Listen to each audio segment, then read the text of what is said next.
Mesdames et messieurs, bonsoir. Soyez les bienvenus pour cette nouvelle édition de notre journal de 22 heures. À la une dans l'actualité. À la une dans l'actualité nationale, signature d'un partenariat sur le développement des figuiers de Barbarie.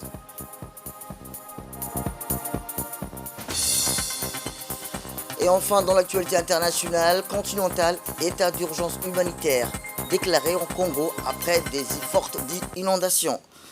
C'était les titres. Merci si vous nous rejoignez. Eh bien, 2023 a été pour la République de Djibouti une année de mobilisation en faveur de la paix dans la région, entre médiation des belligérants soudanais ou encore le rapprochement entre la Somalie et le Somaliland. La diplomatie djiboutienne traditionnelle tournée vers la paix continue d'œuvrer dans ce sens. Le président de la République, son Excellence Ismaël Omar Guelleh, a intensifié ses actions en faveur de la pacification de la région, devenant ainsi encore une fois l'homme du dialogue et du consensus. Dans ce reportage, nous vous proposons de revenir sur les grandes initiatives du président de la République, son Excellence Ismaël Omar Guelleh, pour la paix et la sécurité à Djibouti et dans la région, avec un accent particulier sur l'année qui vient de s'achever. Reportage.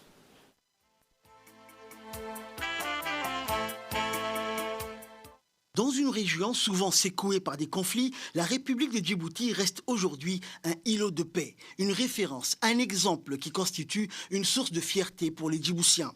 Cette paix si chère, notre pays l'a acquis au nom de l'amour de la patrie, du désir intrinsèque de tout un chacun d'aller de l'avant en faisant de nos différends une page de l'histoire qui nous encourage à faire don de soi pour l'intérêt suprême de la nation.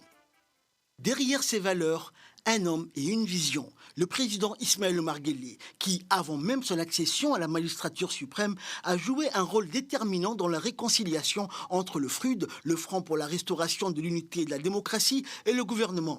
La paix des braves est aujourd'hui gravée dans le marbre.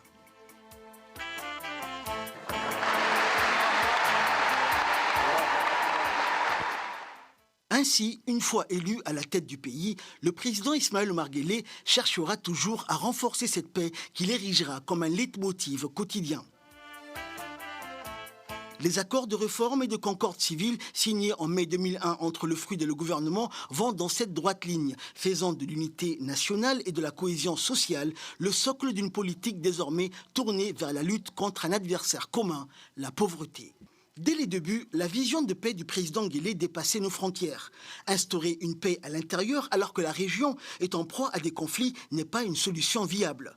Conscient de cette réalité, en septembre 1999, le président de la République, Ismaël Omar Guelleh, va d'abord appeler la communauté internationale à prendre ses responsabilités face au sort terrible de la Somalie, meurtrie par près d'une décennie de guerre civile.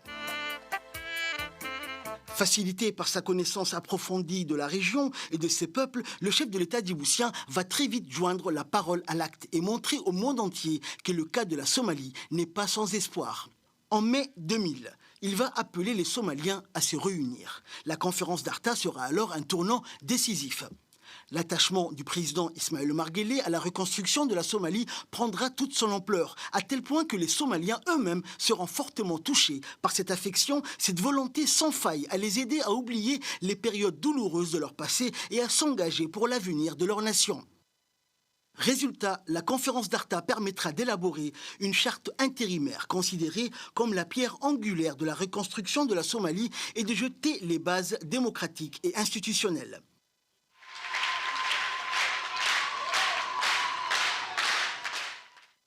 Toutes ces dernières années, le président Guelleh restera au cœur des différentes rencontres qui vont suivre en faveur de la Somalie.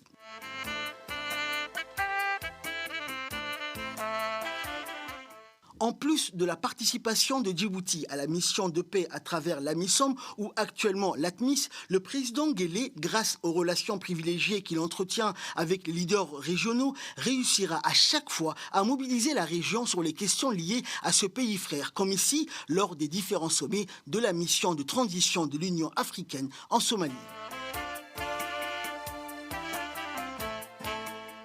Fort de son expérience et fin stratège de la médiation, écouté avec patience et intérêt, sans parti pris, sont des qualités dignes d'un grand chef d'État.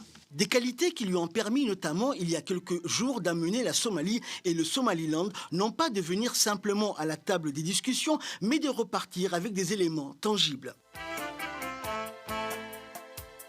Une avancée majeure qui s'est exprimée avec la signature sous la houlette du président Guelleh d'un accord de bonne entente et de coopération en présence des présidents de la Somalie et du Somaliland. Et dans le cadre de cet accord de Djibouti, les deux parties ont convenu d'une feuille de route pour des négociations ainsi que sur une collaboration en matière de sécurité, de respect des accords précédents, de lutte contre les groupes armés et se sont engagés à travailler ensemble pour la paix et la stabilité dans les zones de conflit.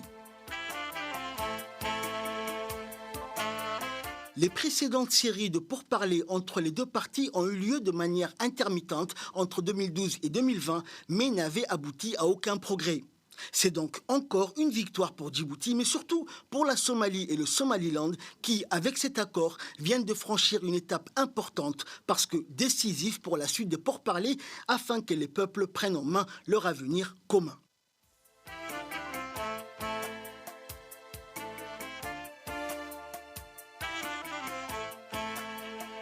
Le rôle central du numéro 1 djiboutien dans sa diplomatie active en faveur de la promotion de la paix à l'échelle régionale se manifeste non seulement en tant qu'homme d'État djiboutien, mais aussi à travers les organisations régionales comme l'IGAD, grâce à son leadership reconnu qui valorise la paix, l'unité et la compréhension mutuelle. Le 14e sommet ordinaire de l'organisation qui s'est tenu à Djibouti en juin 2023 en est une parfaite illustration.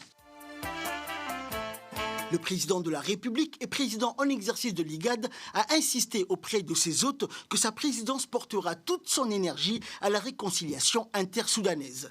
Le Soudan, en proie à un conflit interne depuis avril 2023, a vu sa situation se détériorer rapidement, provoquant des pertes de vies humaines et des déplacements massifs. Pour inverser ces tendances, le président Guelleh a appelé ses pairs à persévérer dans la recherche d'idées novatrices et de résultats tangibles pour le Soudan.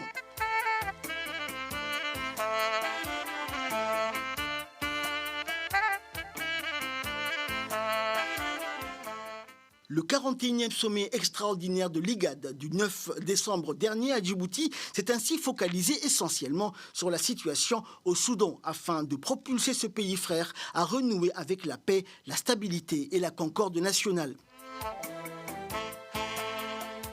Le président djiboutien, président en exercice de l'IGAD, a appelé les belligérants à un cessez-le-feu rapide, condition préalable pour entreprendre un processus viable de restauration d'espoir et de paix au Soudan.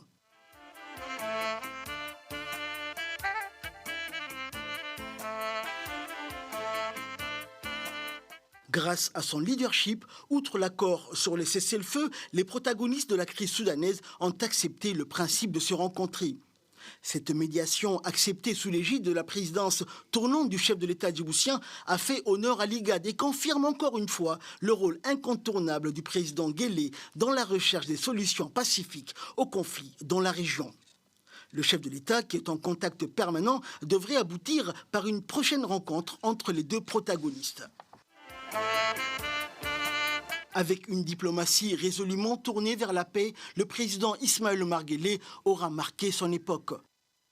L'histoire se rappellera aussi de lui comme un pacificateur, un homme de dialogue, comme l'homme de paix.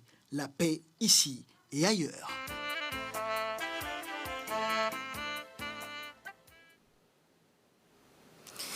Direction l'Assemblée nationale où la Commission des finances et de l'économie générale et du plan s'est réunie aujourd'hui pour examiner le projet de loi numéro 60 de l'année 2023 de la 9e législature portant approbation des comptes financiers du Palais du Peuple pour l'exercice 2022. Cette réunion, présidée par l'honorable Chelmak Moussa Aré, s'est tenue avec la participation de M. Almis Mohamed Abdillahi, secrétaire général du gouvernement, et du directeur général du Palais du Peuple et de l'agent comptable au dit établissement. Au terme de leur examen et un dialogue engagé en ce sens, les commissaires ont émis un avis favorable et ont transmis les comptes financiers pour adoption lors de la séance publique prochaine.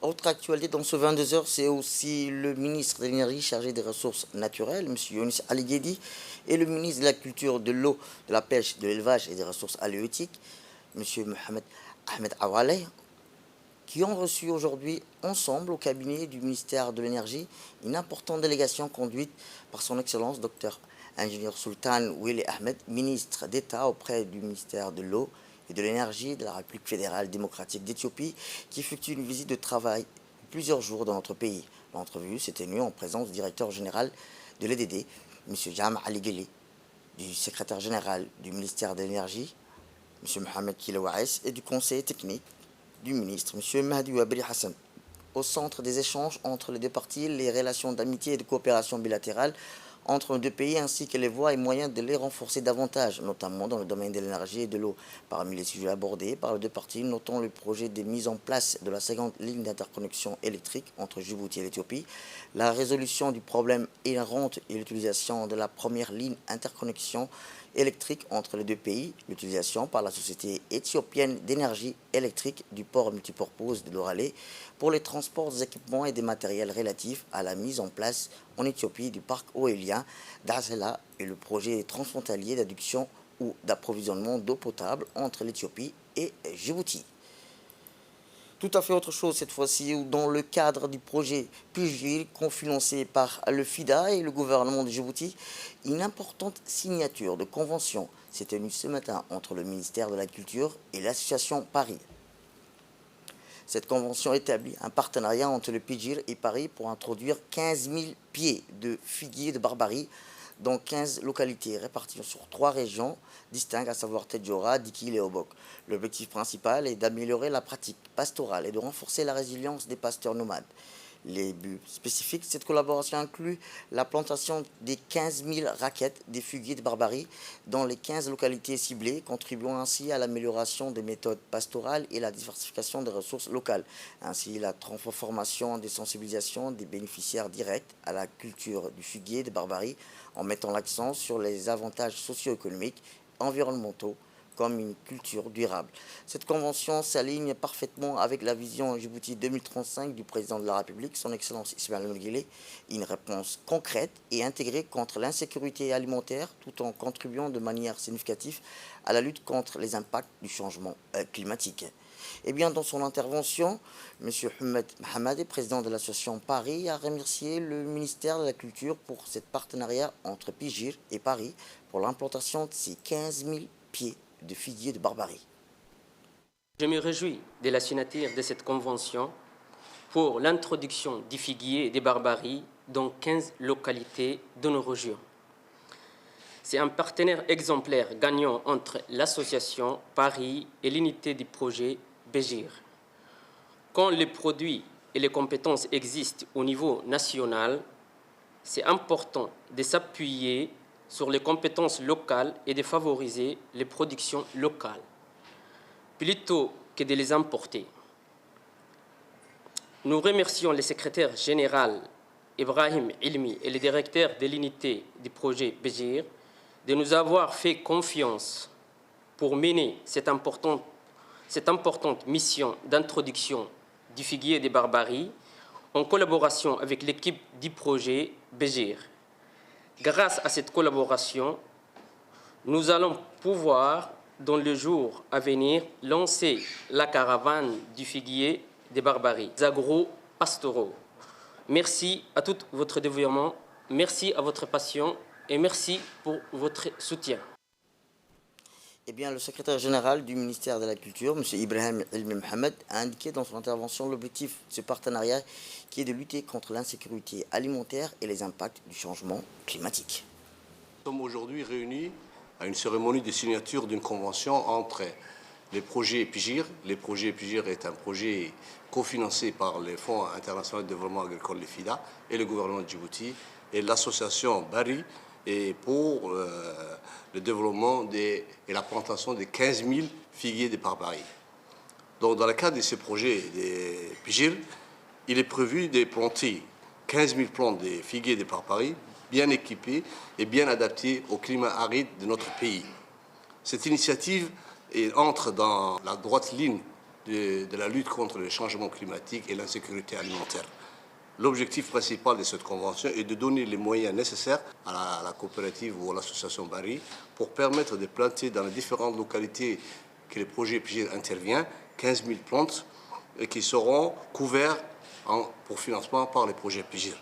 Le figuier de Barbarie est une plante à multiples recettes, comme vous le savez, et qui répond aux problématiques du changement climatique qui affectent la promotion de l'agro-pastoralisme pour la résilience inclusive et qui est spécialiste dans la région, notamment dans la région d'Adelou, gros-pasteur, dans le cadre de cette convention. Donc nous aussi, dans le cadre de nos projets et dans nos différents projets de développement du secteur primaire qu'on a dans toutes les régions du pays, on va essayer d'étendre, là c'est uniquement 15 000 plantes qu'on va planter dans l'ensemble du pays, mais quand on voit que ce projet sera un succès, on va étendre dans toutes les zones du projet, parmi toutes les zones où le ministère de l'Agriculture intervient. Eh bien, après que le changement climatique continue de faire rage, le figuier de Barbarie a été qualifié d'or vert et de plus de nourriture de futur. De plus, elle peut aider à la lutte contre le changement climatique en absorbant du carbone, car le figuier de Barbarie font sensation en raison de leur capacité à s'adapter et à prospérer dans des conditions extrêmes. Reportage.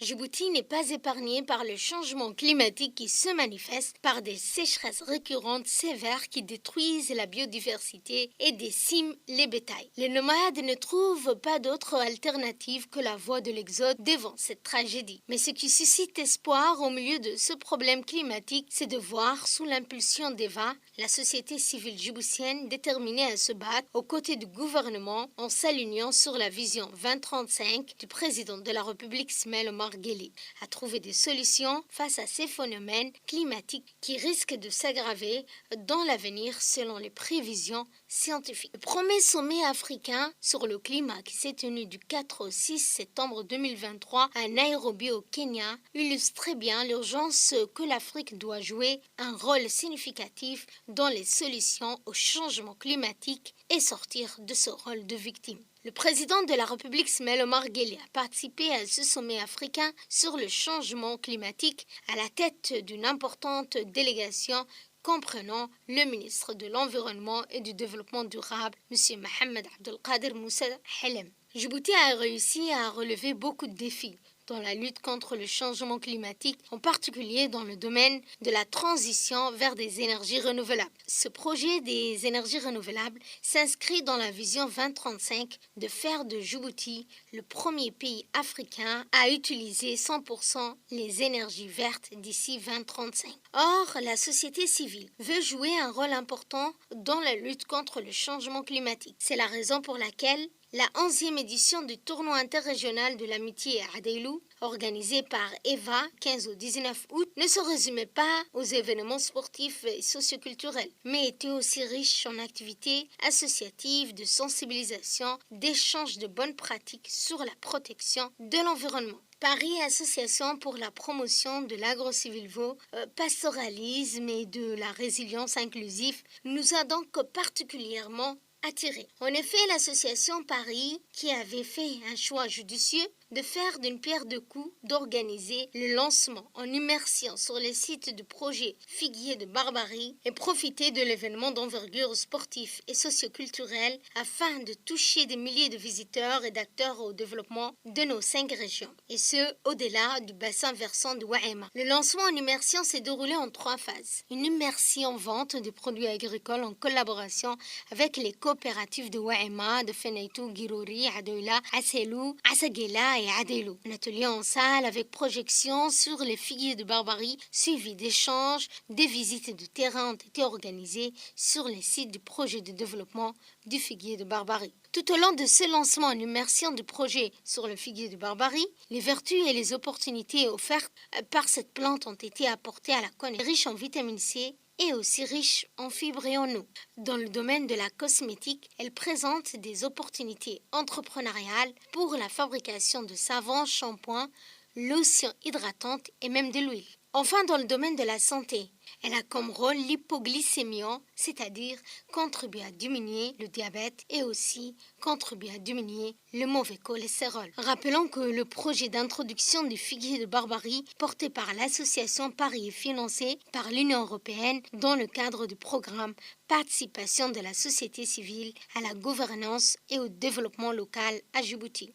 Mise en œuvre en République de Djibouti avec les partenaires tels que l'Association internationale des maires francophones, l'AIMF, et l'Association nationale des collectivités locales djiboutiennes. À l'issue du lancement du projet qui a eu lieu en immersion 3 phases successives sur le figuier de Barbarie, les participants ont bien saisi que cette plante, tout en rendant des services considérables à l'environnement, présente sans aucun doute des opportunités à exploiter à court, moyen et à long terme pour contribuer à la réduction de l'exode rural. S'avère une chance pour le développement de l'entrepreneuriat rural, création de filières génératrices de revenus et d'emplois, un atout incontestable pour lutter contre le chômage et la pauvreté. Direction le sud du pays où la caravane du numérique a fait escale à Dikil, marquant le lancement de l'édition spéciale axée sur les régions de l'intérieur dans le but de renforcer l'inclusion territoriale d'ESTIM, à savoir les sciences, technologies, ingénierie et mathématiques, organisée par les centres de technologie de l'information et du développement en collaboration avec ses partenaires, notamment le ministère délégué en charge de l'économie numérique et de l'innovation, le CLE, le PNUD, la Banque mondiale et le MENFOB. Cet événement a bénéficié du soutien enthousiaste des autorités locales de Dikil, notamment la préfecture et le conseil régional de Dikil. L'étape de Dikil, point de départ de l'édition spéciale région de la caravane du numérique, qui constitue une salle de formation digitale itinérante qui a permis d'accueillir plus de 49 jeunes participants au total, dont 24 filles et 25 garçons. L'événement a rassemblé des élèves, dont 25 lycéens, 22 collégiens, ainsi que 2 enfants de l'école maternelle. Ces jeunes esprits curieux ont plongé dans un programme de formation diversifié comprenant la programmation en Java, l'initiation de la robotique et la réalité virtuelle, ainsi que l'utilisation des Scratch. J'ai adoré comment conduire le robot. On a appris les scratch, comment taper sur un ordinateur. On a appris comment un robot peut ramasser des choses lourdes. On a appris que des enfants peuvent fabriquer des robots. On a appris beaucoup de choses à la caravane des numériques. Je remercie tous ceux qui ont fabriqué la caravane de numérique parce qu'on apprend beaucoup de choses. On peut apprendre beaucoup de choses. J'ai appris les scratch, comment taper sur un ordinateur, et quand je serai grande, je serai un informaticienne. Eh bien, le programme Code for Youth a dit qu'il s'inscrit comme un modèle exemplaire de collaboration entre le secteur public, les organisations privées et la société civile pour promouvoir l'éducation numérique. Il a démontré que l'investissement dans la jeunesse et la technologie est essentiel pour préparer la prochaine génération à relever les défis du monde moderne. De la formation qui a démarré le 30 décembre.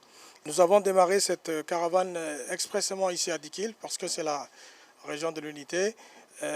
Donc, nous sommes ici au terme, comme je disais, de cette formation qui a permis de former une quarantaine d'adolescents et de jeunes issus des collèges et des lycées de la ville de Dikil sur des programmes spécifiques donc liés à tout ce qui est numérique, notamment le coding, les initiations à la robotique et la réalité virtuelle. Donc ce sont des programmes qui, j'espère, ont permis à chacune et chacun ici présent de pouvoir être initiés. C'est une première étape pour les mettre en immersion dans les domaines du futur, pour les préparer au métier du futur très vite, très tôt, dès le collège, très jeunes. Nous avons des jeunes de 12 ans, 10 ans, ça nous réjouit, des jeunes filles, des garçons. Bref, je pense que pour la région, ça va être un impact non négligeable qui, Inch'Allah, j'espère, le lendemain, ils pourront en tout cas se chercher des vocations dans le numérique, dans les compétences du numérique, pour porter, comme je l'ai dit souvent, essayer de trouver des solutions grâce à la technologie, à l'innovation et au numérique. Parce que le numérique et la technologie ne sont pas une finalité, ce sont des moyens pour répondre à des défis structurels qui touchent leur environnement. Donc je pense que cette formation initiatique a permis à ces jeunes de pouvoir trouver leur voie. Et j'espère qu'on les retrouvera, Inch'Allah, très vite avec, on va dire, déjà dans le lycée pour ceux qui sont au collège et à l'université et surtout dans l'estime pour que Djibouti puisse profiter de leur talent. Je pense que ce sont des programmes structurants qui permettent à une jeunesse de pouvoir s'émanciper, d'être une force de création plutôt que des forces de destruction. Je pense que c'est important. Le numérique a cette facilité, ces atouts de leur permettre de, comme ils disent les Anglais, thinking out of the box, de penser autrement, trouver très vite des solutions, d'être dans une spirale positive.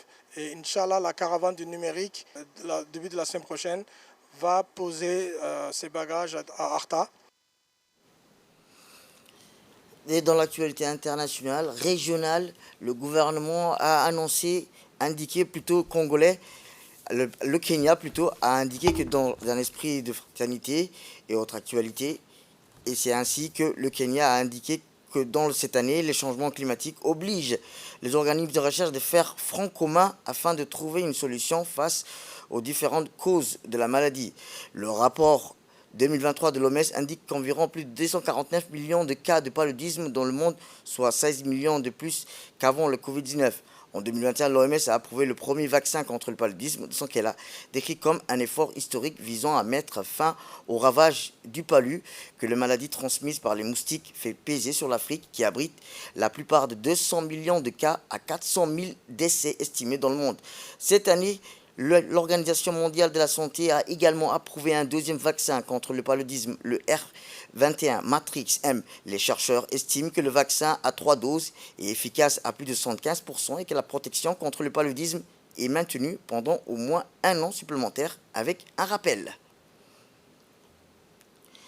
Et au Congo, le gouvernement congolais a annoncé le déblocage d'un fonds d'urgence estimé à 2 milliards 410 millions de francs CFA pour apporter l'aide aux sinistrés et venir à bout des dégâts causés par ces inondations dans plusieurs départements. La décision a été saluée par la société civile, mais sur le terrain, les populations veulent des actions. Au total, plus de 360 villages et 36 quartiers ont été inondés sur toute l'étendue du territoire, affectant plus de 320 000 personnes, dont 17 morts et 6 disparus.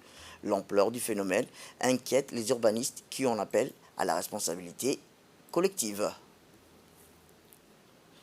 Et enfin, dans l'actualité internationale, aux États-Unis, Nadia Mohamed a été élue maire de Saint-Louis Park, faisant d'elle la première maire noire de la ville depuis 170 ans. La première maire somalienne américaine du Minnesota et la deuxième maire somalienne connue dans l'histoire des États-Unis. Nadia Mohamed a obtenu 58% des voix contre Dale Anderson, un banquier à la retraite. En tant que maire, je veux m'assurer que les gens se voient reflétés dans nos politiques, a-t-elle déclaré. Sa famille a émigré au Kenya après la guerre civile en Somalie. Elle a vécu dans le camp des réfugiés des Kakuma jusqu'à l'âge de 10 ans. Puis elle a émigré à Saint-Louis Park et a grandi dans le district scolaire de Saint-Louis Park. En 2020, Nadia Mohamed pris ses fonctions au conseil municipal à seulement 23 ans, faisant d'elle la plus jeune personne à avoir jamais siégé au conseil municipal de Saint-Louis Park.